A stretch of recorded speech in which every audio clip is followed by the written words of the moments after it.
Assalamualaikum warahmatullahi wabarakatuh. Bertemu lagi dengan channel saya Kui Nusantara Global, spesial kursus mengemudi dan juga perawatan mobil.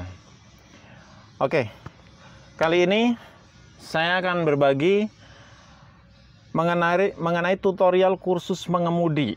Jadi bagi yang membutuhkan tutorial kursus mengemudi dengan simpel dan juga kondisinya biar supaya yang belajar ini mengerti pokok-pokoknya tapi nggak harus bertele-tele gitu ya. Di sini saya akan sedikit kasih masukan dulu ya. Tipsnya pertama, jadi sebelum orang mau belajar mobil itu biasanya suka kepikiran nanti kalau di tol gimana, nanti kalau parkir di Bogor, di Puncak atau di mall atau di mana gitu ya, yang kondisinya cukup mengerikan lah bagi orang yang belum pernah belajar kursus setir mobil gitu. Jadi di sini letaknya nih ya. Pertama,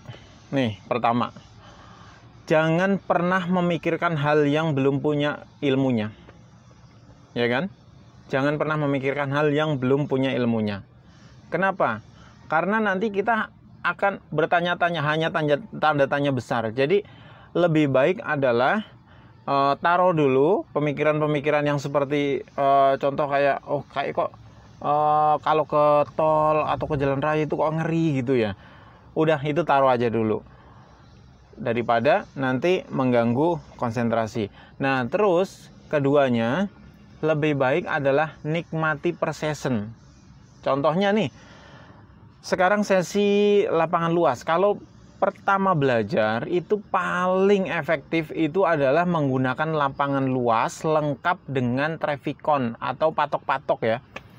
Jadi kenapa fungsinya patok-patok adalah supaya kita bisa mengatur ritme setirnya, belok kanan, belok kirinya, apalagi kalau zigzag gitu ya. Itu sangat efektif sekali.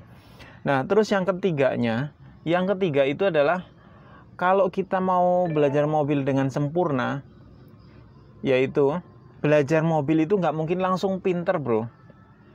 Jadi butuh mengulang nanti akhirnya terbiasa, hafal ya kan. Sesuatu hal yang diulang-ulang itu nanti akan hafal dengan sendirinya. Nah, jadi prinsipnya kalau belajar mobil itu adalah psikologis kita harus disusun rapi supaya lebih tenang. Dan juga kondisinya gini, kalau belajar mobil itu langsung pengennya, targetnya langsung pengen pinter. Nah, nanti ketika pencapaiannya kita nggak nyampe di luar ekspektasi kita, ya kan, yang kita pikirkan, nanti kita akan down. Karena apa? Karena kok saya nggak bisa ya? Kok saya bodoh banget sih? Nah, jadi nanti akan berpikiran seperti itu. Lebih baik adalah menikmati setiap sessionnya. Jadi belajar mobil itu nggak boleh hanya sekedar bisa, tapi juga harus luwes, ya kan, berkarakter dan lembut. Oke, selanjutnya yang keempat. Yang keempat itu adalah ikutin instruksi yang ngajarin atau instruksi trainer kalau di kursus setir mobil. Jadi lebih baik belajar mobil itu adalah menggunakan instruktur, entah teman, entah orang yang sudah benar-benar mengerti dan juga bahasanya bisa dicerna. Dan jangan sesekali yang ngajarin itu menyebut kok kamu nggak bisa atau memarahi, nanti akan mengganggu psikologis si siswa ini atau yang belajar ini. Jadi intinya kita hanya boleh mensupport. Mana tahu di sini ada yang kondisinya mungkin nggak pas atau kurang. Nah, nanti kita memang trainer atau pendamping itu fungsinya untuk mengevaluasi ya. Perlu diingat bahwa yang pertama, jangan pernah memikirkan hal yang belum punya ilmunya. Yang kedua adalah nikmati per session. Ketiga adalah harus cuek, bodo amat. Yang penting gua bisa, dengan cara benar-benar namanya belajar mobil adalah mengulang akhirnya sampai bisa gitu ya. Nah, yang keempat adalah ikutin instruksi trainer atau pendamping dan nggak boleh di luar koridor itu, karena biar supaya nanti disusun rapi dari bawah gitu ya. Bagaimana cara ngerem, bagaimana cara ngegas. Ngerem itu juga ada caranya, Mas Bro. Jadi kondisinya ngerem itu harus bisa berhenti ngerem tapi tanpa berasa ngerem. Tahu-tahu sudah berhenti. Itu ada metode-metodenya, nanti banyak sekali. Partisi-partisinya di bagian-bagian setiap sessionnya kita kelompokkan, bahwa di setiap belajar mobil ini kita kelompokkan yang pokoknya itu ada 5 session. Nah, 5 session ya. Yang pertama adalah lapangan luas, ya kan? Kenapa harus menggunakan lapangan luas? Karena kondisinya kalau di lapangan luas kita tidak sibuk mengurusi groginya, tapi lebih menikmati setiap session yang dipelajari, ya. Oke. Yang kedua itu adalah zigzag, kan? Zigzag, dan juga yang pertama itu stop and go, jalan berhenti gitu ya. Ini. Tapi di dalamnya ada kayak operan gigi segala macam tuh ada. Nah, ini yang dikelompokkan ya.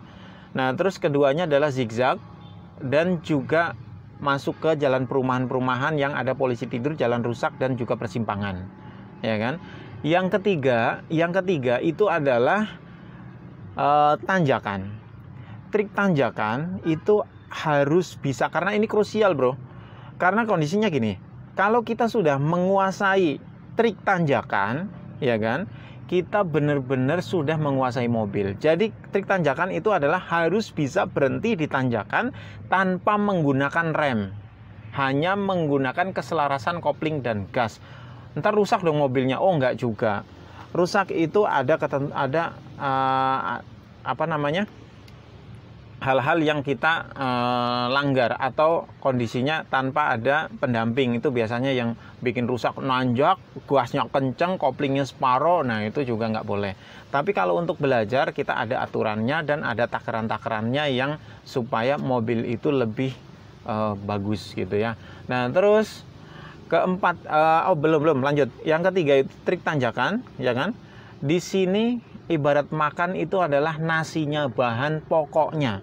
Jadi kalau kalian sudah bisa mengemudikan atau berhenti di tanjakan tanpa menggunakan rem apapun, artinya sudah keselarasan kopling dan gas, artinya kalian sudah bisa menguasai mobil, ya kan?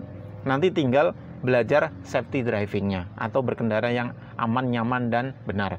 Nah, setelah ini lalu kalian bisa lakukan jalan sempit ke kampung-kampung. Nah, kenapa kok harus menggunakan jalan sempit ke kampung-kampung? Jadi ketika kita sudah dibekalin trik tanjakan, ada polisi tidur, ada jalan sempit, kita akan enjoy. Karena apa? Ketika nggak nyampe cukup injak kopling. Nah, nanti kopling rem gasnya ini kita sangat-sangat menguasai dan juga sangat enjoy. Kenapa? Karena karena kita sudah tahu, setengah koplingnya segini. Nah, manfaatnya juga banyak itu setengah kopling. Selain kita membuat kita lebih pede untuk psikologis kita, keduanya juga kondisinya trik tanjakan ini itu berfungsi untuk session parkir nantinya. Karena kalau parkir juga harus menggunakan metode setengah kopling. Jadi kita harus tahu setengah koplingnya segini, naik, mundur dikit. Nanti kalau kita nggak tahu setengah kopling, langsung buka kebanyakan, parkirnya nggak presisi, Bro. Nah, itu ya. Banyak sih session-sessionnya lagi. Nah, terus selanjutnya yang kelima itu adalah belajar safety driving, pengenalan rambu-rambu dan tata tertib berlalu lintas gitu ya. Jadi itu penting sekali. Artinya kita belajar berkendara yang aman, nyaman, dan sopan santunnya kita harus jaga. Atau bahasa kerennya attitude-nya lah gitulah, kalau nggak salah itu ya. Oke, hanya itu pokok-pokoknya aja ya. Nanti kita bahas dengan detail dengan channel Kui Nusantara yang baru ini, video-video yang baru ini. Nanti kita akan bikin video yang lebih simple, lebih mudah dimengerti, dan juga sesuai dengan apa yang sudah ditentukan oleh kursus setir mobil gitu ya. Jadi oke, insya Allah dengan ini mudah-mudahan kalian bisa berkreatif, bisa belajar dengan mudah dan juga lebih nyaman. Oke, kita langsung masuk ke video season satunya. Nanti di situ ada beberapa yang harus kalian pelajarin. Nah, nanti kita kupas tuntas dan cukup dengan melihat video ini kalian tidak salah, karena channel Kui Nusantara adalah untuk kursus setir mobil yang paling jitu dan juga bukan sekedar bisa bawa mobil, tapi harus berkarakter lembut dan sopan santun. Oke.